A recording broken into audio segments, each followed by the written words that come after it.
The automatic doors of Terminal C slid open as Lieutenant Commander Ava Riker stepped inside, her uniform pressed, her jaw set, and her brother's flag-draped transfer case rolling behind her on a military cart. The airport buzzed with chatter and rolling suitcases, but a hush seemed to fall around her, as if people could sense the weight of the moment. Some stared in somber curiosity, others lowered their heads out of respect. Ava kept walking, steady, controlled, every breath anchored to discipline.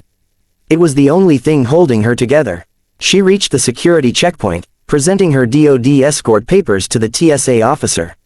"I am escorting the remains of Petty Officer First Class Noah Riker," she said quietly. Even saying his name was a strike to the chest. The officer glanced at the papers. His expression tightened. He radioed someone. Ava didn't flinch. She had done dozens of escorts in her career. She never imagined one would be for her own brother. A supervisor appeared, young, overeager, maybe trying too hard to look authoritative. "Ma'am," he said stiffly, "you cannot proceed through this area with that cart." Ava blinked once. "This is a military remains case. It is authorized for escort through all checkpoints." The supervisor crossed his arms. "Not today, it's not.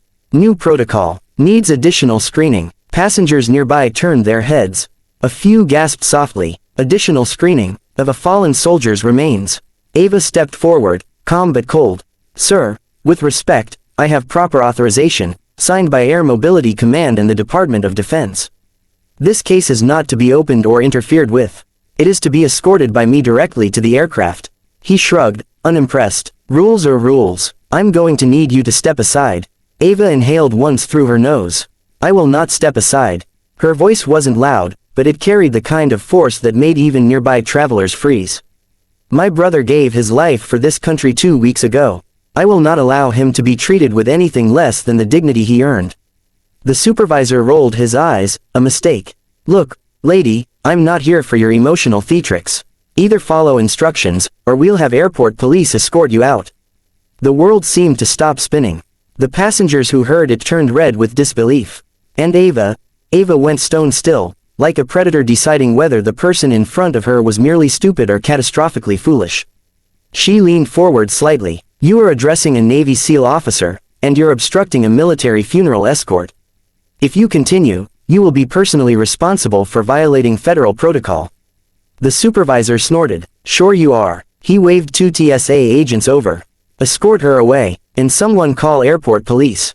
A ripple of anger swept through the crowd. A mother whispered, "She's escorting a fallen hero." An elderly veteran stood up from his wheelchair. And Ava's fingers curled into tight fists at her sides.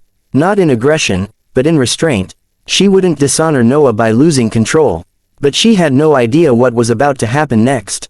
Because someone else in the terminal had been watching. And when he stepped forward, everything changed. Everyone turned. The TSA agents froze mid-step. The supervisor's smirk evaporated. Walking toward them was a man in full dress uniform, Rear Admiral Jonathan Hale, commander of Naval Special Warfare Group 1. His rows of ribbons glinted under the terminal lights, and beside him walked 2 Marines from the Military Honor Guard. The Admiral moved with a precision that made the entire terminal feel suddenly smaller. But when his eyes reached Ava Riker, every bit of stern authority softened. He stopped in front of her, placed a hand over his heart, and bowed his head. "Lieutenant Commander Riker, I am so sorry. We came as soon as we heard there was an issue." His voice carried far enough that the surrounding crowd could hear. The TSA supervisor swallowed hard. Sir, this area is secure. We're just doing our job." The Admiral raised a hand but didn't look at him. "Your job is to follow federal protocol, which you are not doing." His tone was colder than steel.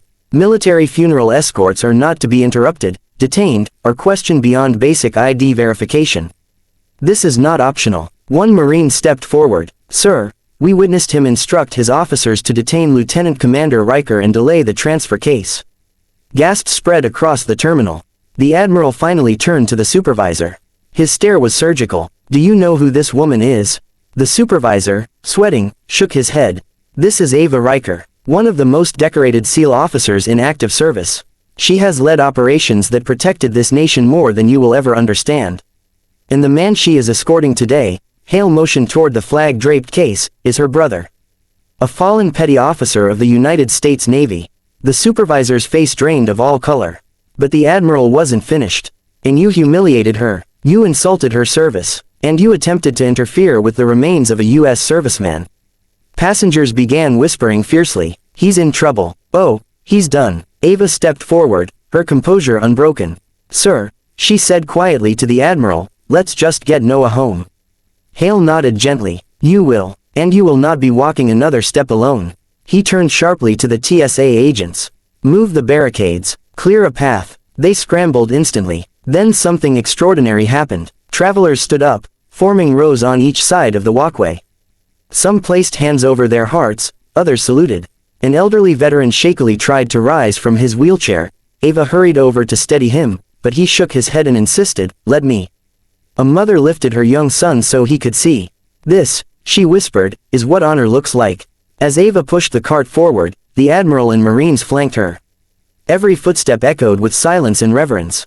The TSA supervisor stepped aside, head bowed, unable to meet her eyes. He muttered an apology, but Ava didn't stop. Not out of spite, because this moment wasn't about him. It was about Noah. Halfway to the gate, Ava's breath trembled.